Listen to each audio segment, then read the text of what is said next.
मैं आदर्श गिरी आप लोगों का स्वागत करता हूं आपके हमारे अपने यूट्यूब चैनल करियर वे में। आप चैनल को सब्सक्राइब कर लीजिए और बेल आइकन को भी प्रेस कर दीजिए ताकि आपको प्रॉपर जो है नोटिफिकेशन मिलता रहे और आपकी कोई भी क्लास मिस ना हो। जैसा कि आप लोगों को पता है कि हम टॉपिक वाइज पढ़ रहे थे, तो आज का हमारा जो टॉपिक है वर्क पावर एनर्जी, कार्य शक्ति और ऊर्जा। तो चलिए बिना किसी देरी के हम स्टार्ट करते हैं। स्टार्ट करने से पहले जो कल का एक प्रश्न है कि W बराबर होता है किसके, तो जो W बराबर होता है वो होता है m इंटू जी। m इंटू जी यानी कि द्रव्यमान गुणे गुरुत्वाकर्षण बल, और जो G का मान होता है वो होता है 9.8 मीटर पर सेकेंड स्क्वायर। क्लियर है? तो चलिए पहला प्रश्न आपके स्क्रीन पे दिख रहा होगा, आंसर देने की कोशिश करिएगा आप सभी लोग। प्रश्न है, जब वस्तु का विस्थापन बल की दिशा में हो तो किया गया कार्य होता है। ऑप्शन ए बल गुणे विस्थापन, ऑप्शन बी दूरी प्लस समय बल, ऑप्शन सी बल गुणे बल, ऑप्शन डी दूरी गुणे दूरी। तो देखिए जो यहाँ पे आपका सही आंसर है वो है बल गुणे विस्थापन। जो कार्य होता है, कार्य का फॉर्मूला होता है W is equal to F into D, और इसमें एंगल भी अगर जोड़ दिया जाए तो वो हो जाएगा F into D cos theta. तो उम्मीद करता हूँ कि आपको समझ में आया होगा। एफ जो है फोर्स है, डी जो है डिस्प्लेसमेंट है यानी कि विस्थापन है। चलिए अगला प्रश्न देखिए। अगला प्रश्न आपके स्क्रीन पे दिख रहा होगा। प्रश्न है, 1 न्यूटन बल लगाने पर यदि वस्तु का विस्थापन 1 मीटर हो तो बल द्वारा किया गया कार्य होता है। Option A 1 joule, option B संवेग, option C dyne, option D pound. तो यहाँ पे आपको लगभग हिंट मिल गया होगा कि कौन सा आंसर सही है। यहाँ पे जो आपका सही आंसर है वो है 1 जूल। जो 1 जूल होता है बराबर होता है 1 न्यूटन मीटर के। 1 न्यूटन मीटर के। अब ये कैसे आता है, आपको पता है कि W का फॉर्मूला होता है F इंटू डी।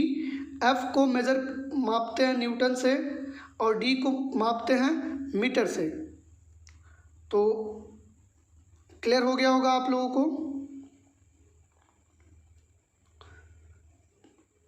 तो उम्मीद करता हूँ कि आपको ये दोनों बातें समझ में आई होंगी कि 1 जूल बराबर होता है 1 न्यूटन मीटर के। जो बल होता है उसको न्यूटन में मेज़र करते हैं और जो डिस्प्लेसमेंट होता है उसको मीटर में मेज़र करते हैं। तो चलिए आगे बढ़ते हैं और इसी के साथ में एक बात और जान लें हम। जो कार्य होता है यह एक अदिश राशि है। अदिश राशि है, स्केलर क्वांटिटी है। आपको याद होगा ताऊ का आधा दुआ चाँद से आवे। अगला प्रश्न आपकी स्क्रीन पर दिख रहा होगा, आंसर दीजिए।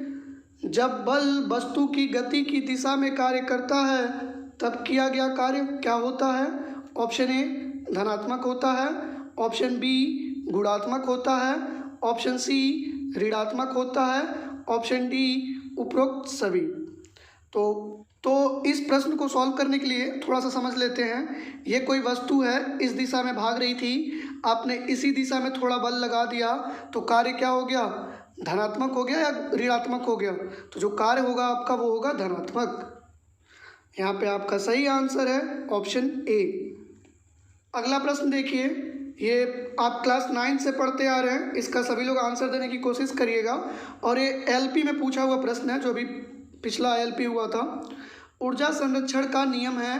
ऑप्शन ए ऊर्जा को न तो उत्पन्न किया जा सकता है, ऑप्शन बी ऊर्जा को नष्ट नहीं किया जा सकता है, ऑप्शन सी एक ऊर्जा को दूसरी ऊर्जा में रूपांतरित किया जा सकता है, ऑप्शन डी उपरोक्त कोई नहीं। तो देखिए जो यहाँ पे आपका सही आंसर है वो है ऑप्शन सी। एक ऊर्जा को दूसरी ऊर्जा में रूपांतरित किया जा सकता है, ऊर्जा को नहीं उत्पन्न किया जा सकता और ना ही नष्ट किया जा सकता है। यहाँ पे जो आपका सही आंसर था वो था सी। तो आगे बढ़ें, उम्मीद करते हैं कि आपको ये बातें क्लियर होंगी। अगला प्रश्न देखिए, निम्न में से ऊर्जा का प्रकार है। ऑप्शन ए यांत्रिक ऊर्जा, ऑप्शन बी रासायनिक ऊर्जा, ऑप्शन सी प्रकाश ऊर्जा, ऑप्शन डी उपरोक्त सभी। और ये ग्रुप डी का पूछा हुआ प्रश्न है और एकदम थका हुआ है। आप सभी लोग इसका आंसर दे सकते हैं कि यांत्रिक ऊर्जा भी एक ऊर्जा है, रासायनिक ऊर्जा भी एक ऊर्जा है, प्रकाश ऊर्जा भी एक ऊर्जा है। तो जो सही आंसर है वो है उपरोक्त सभी। चलिए आगे बढ़िए। अगला प्रश्न, यांत्रिक ऊर्जा बराबर होता है, किसके बराबर होता है मैकेनिकल एनर्जी? ऑप्शन ए गतिज ऊर्जा प्लस स्थितिज ऊर्जा, ऑप्शन बी रासायनिक ऊर्जा प्लस प्रकाश ऊर्जा, ऑप्शन सी गतिज ऊर्जा प्लस प्रकाश ऊर्जा, ऑप्शन डी ध्वनि ऊर्जा प्लस चुंबकीय ऊर्जा। तो जो यांत्रिक ऊर्जा होता है वो बराबर होता है गतिज ऊर्जा प्लस स्थितिज ऊर्जा, potential energy plus kinetic energy. तो क्लियर होगा आप लोगों को ये बातें। आगे बढ़िए। अगला प्रश्न जो है, गिरता हुआ नारियल, गतिशील कार, लुढ़कता हुआ पत्थर, दौड़ता हुआ खिलाड़ी आदि किस ऊर्जा के उदाहरण हैं? ऑप्शन ए स्थितिज ऊर्जा, ऑप्शन बी गतिज ऊर्जा, ऑप्शन सी प्रकाश ऊर्जा, ऑप्शन डी रासायनिक ऊर्जा।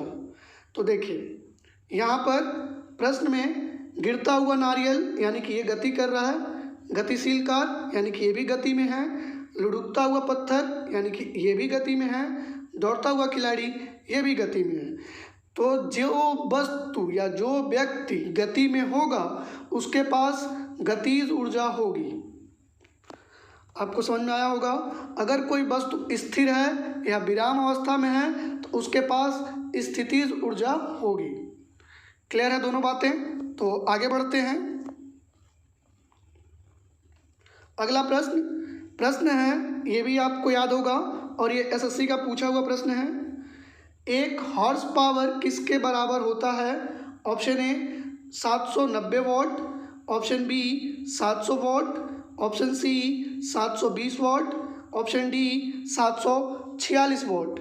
तो देखिए जो यहाँ पे आपका सही आंसर है वो है 746 what, option D. Option D is a correct answer. और पावर को हम वॉट में मेज़र करते हैं, पावर को हम वॉट से मेज़र करते हैं, यानी कि पावर की इकाई क्या हो गई? वॉट। आगे बढ़िए। अगला प्रश्न आपकी स्क्रीन पर, एक स्थैतिक अवस्था के कारण किसी वस्तु के पास मौजूद ऊर्जा को कहा जाता है? यानी कि विराम अवस्था में कोई वस्तु है तो उसके पास कौन सी ऊर्जा होगी? अभी हमने बताया उसके पास स्थितिज ऊर्जा होगी। तो यहाँ पे टाइम वेस्ट नहीं करेंगे, आगे बढ़ेंगे।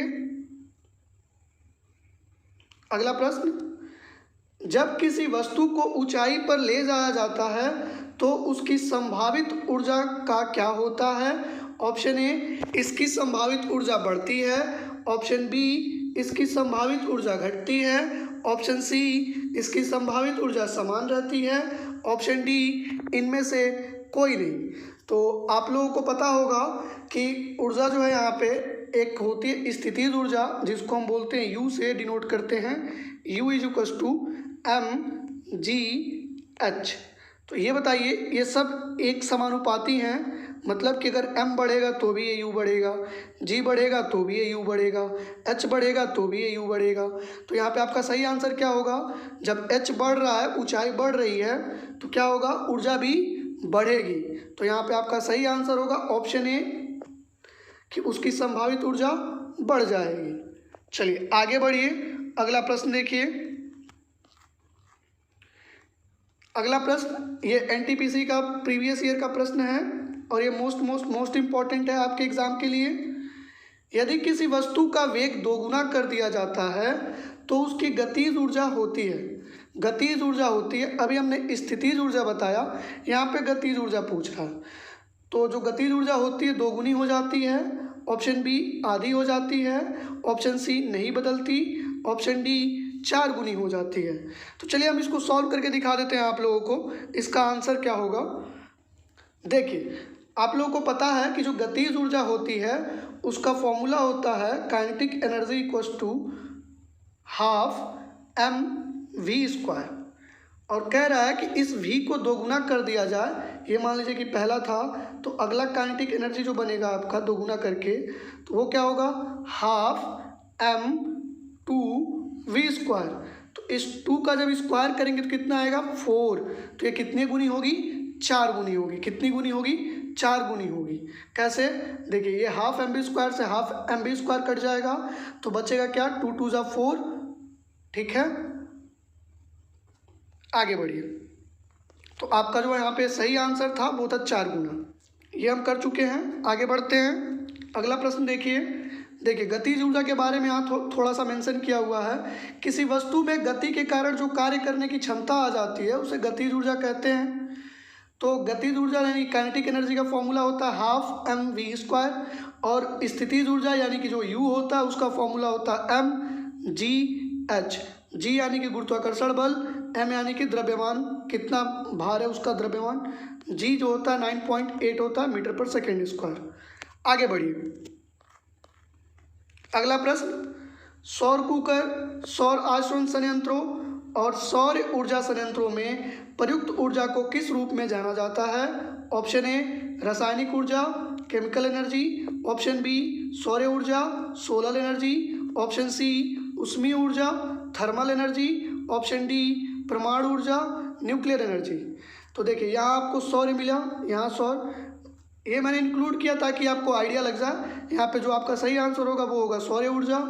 और ये सौर कुकर वाला प्रश्न पेपर में पूछा गया एसएससी और ग्रुप डी में। तो आगे बढ़ते हैं। ये सारी बातें यहाँ पे क्लियर हो गई होंगी। जो यहाँ पे आपका सही आंसर था वो था ऑप्शन बी। चलिए आगे देखिए।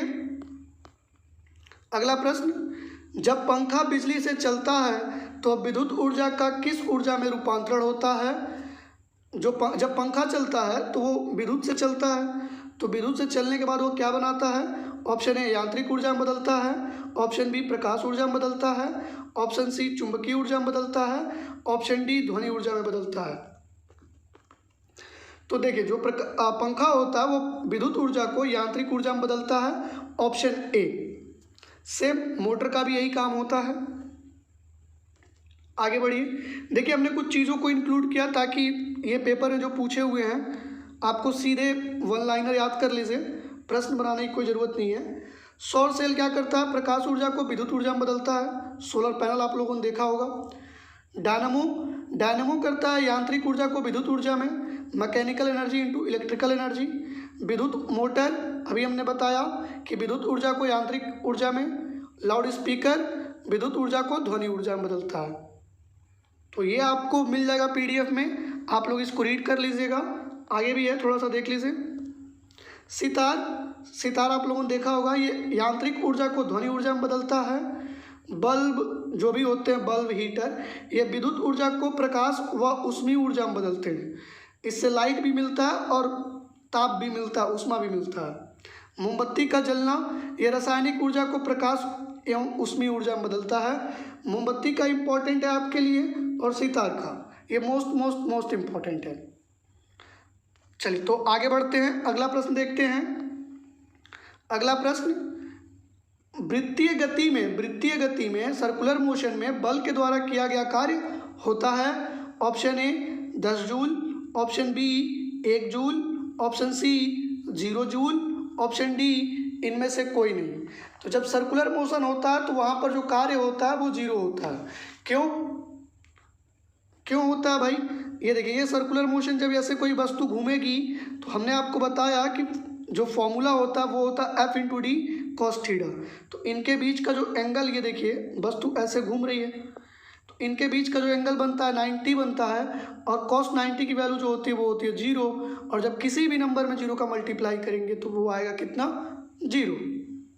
आप इसको फॉर्मूले पे पुट करके देख सकते हैं, आंसर 0 आएगा। आगे बढ़िए। कार्य न्यूनतम होगा जब बल और विस्थापन के बीच का कोण क्या होना चाहिए। कार्य न्यूनतम कब होगा, जब बल और विस्थापन के बीच का कोण 0 डिग्री होगा, ऑप्शन बी 90 डिग्री होगा, ऑप्शन सी 180 डिग्री होगा, ऑप्शन डी 60 डिग्री होगा। देखिए हम लोगों को पता है कि कार्य का फॉर्मूला होता है F into D cos theta, F into D cos theta. Cos theta की जगह पे अगर हम 180 पुट कर दें 180 डिग्री तो आएगा कितना -1। कॉस 80 डिग्री की वैल्यू होती है -1, यानी कि ये सारा का सारा नंबर माइनस में चला जाएगा। तो कार्य इससे कम नहीं हो सकता क्योंकि माइनस में यही वैल्यू सबसे बड़ी होती है कॉस थीटा की। तो यहाँ पे जो आपका सही आंसर है वो है 180 डिग्री।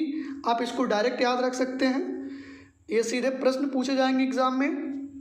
अगला प्रश्न देखिए, कार्य अधिकतम होगा जब बल और विस्थापन के बीच का कोण 0 डिग्री होगा। ऑप्शन बी 90 डिग्री होगा, ऑप्शन सी 60 डिग्री होगा, ऑप्शन डी 180 डिग्री होगा। तो यहाँ भी जो कॉस थीटा की सबसे बड़ी वैल्यू आती होगी वही सही होगा। तो कॉस 0 डिग्री की जो वैल्यू आती है वो आती है 1। तो 0 डिग्री पे कार्य सबसे अधिक होगा। Option A is a correct answer. उम्मीद करते हैं कि आप लोगों को समझ में आया होगा ये सारी बातें। चलिए आगे देख लीजिए अगला प्रश्न, ये आपके लिए होमवर्क रहेगा। तो चलिए सेशन को यहीं पे ख़त्म करता हूँ मैं। तब तक के लिए बाय बाय, टेक केयर, पढ़ाई करते रहिए और इसका आंसर कमेंट बॉक्स में ज़रूर दीजिएगा। मैं आप लोगों के आंसर का इंतज़ार करूँगा।